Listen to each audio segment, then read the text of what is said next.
د مجمع پلار ته په سعودي عرب کې هارټ اټیک وشو، هغه د دنیا نه رخصت شو. مجمع چې د نو کې بیا پاتې شول، د مور و او مور چې د نو هغه هم بوډۍ و. دغه نه پس چې د نو مجمع بلګېدل او هغه په بازار ته تله، په بازار کې به ارڅ خرڅول او په بازار کې چې د نو خلکو له به بیزار پالش کول او روپۍ به راوړي خپل مور له به ورکولې. د شپږ میاشتو پورې چې د نو مجمع داسې وکړلو. دغه نه پس چې د نو د مجمع مور هم ډیره زیاته بیمار شو، دغه حالت ډیر زیات خراب شو. اخر کار چې نو د مجمع مور هم د دنیا نه رخصت شول، مجمع کې بیا پاتې شول. هم پلار لاړو او مې چې ده نو مور هم د دنیا نه لاړه. د کلی خلکو چې ده نو د مجمع له چې ده نو د سره د پروا یې ونه کړله.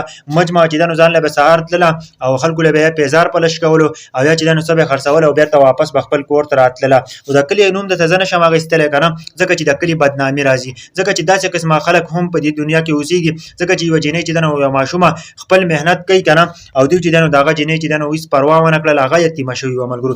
د هغه نه پس چې ده نو مجمع یو ځلې په بازار کې ده، په بازار کې چې ده نو هغه سامان خرڅوي چې په دې کې یو سامنه چې ده نو د یو ډاکټر سره وشي. یو ډاکټر چې هغه نوم امتیاز دی، چې هغه کله د مجمع خواله راشي نو مجمع نه تپوس وکړي چې ستا څنګه حالت دي، ستا مور پلار نشته چې ته په دې بازارونو کې چې دی نو ته دا هر څه خرڅې.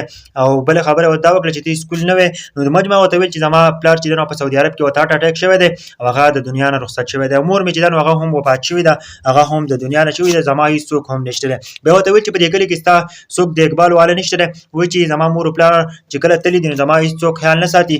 او دغه نه پس چې دی نو دغه امتیاز نومې ډاکټر چې دی نو په ژړا شو، ډېر زیات یې وژړل، ځکه چې ډېر زیات یې په هغه ټایم کې وژړل. د هغه نه پس چې دی نو امتیاز ورته ویلو چې ته ما ته خپل کور راوښیه چې زه ستاسو کور ته لاړ شم.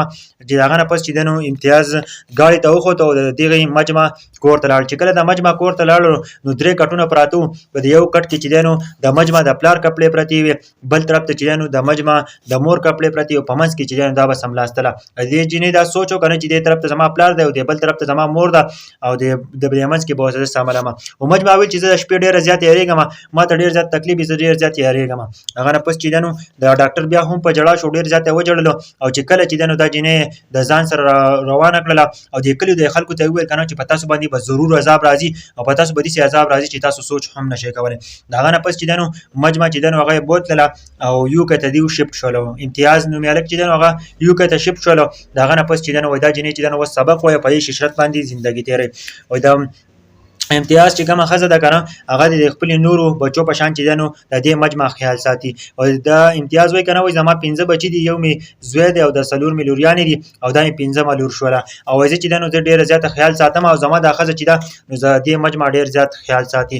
ملګرو د ویډیو مطلب او مقصد صرف دا دی چې چېرته هم په کلي کې یتیم وي یا څوک داسې مجبوره وي نو پکار ده چې د هغه ضرور مدد کوئ. ځکه چې د دې به نه ضرور تپوس کېږي، رب به د دې د هر یو کس ضرور تپوس کوي. ځکه چې د مجمع دا واقعه به تاسو اورېدلې. دې مطلب او مقصد دا ځینې چې موږ یوه قصه واورېده، دا یوه قصه وه، دا ختمه شوله. موږ ویډیو د دې لپاره جوړو چې تاسو په دې باندې عمل وکړئ چې چېرته یو مجبوره خلک وي یا یتیم وي، د هغه په سر باندې ضرور لاس ږدئ. که چېرته د یتیم ازار ووالئ نو تباه و برباد به شئ، غرق به شئ او د دنیا نه به هم رخصت شوئ.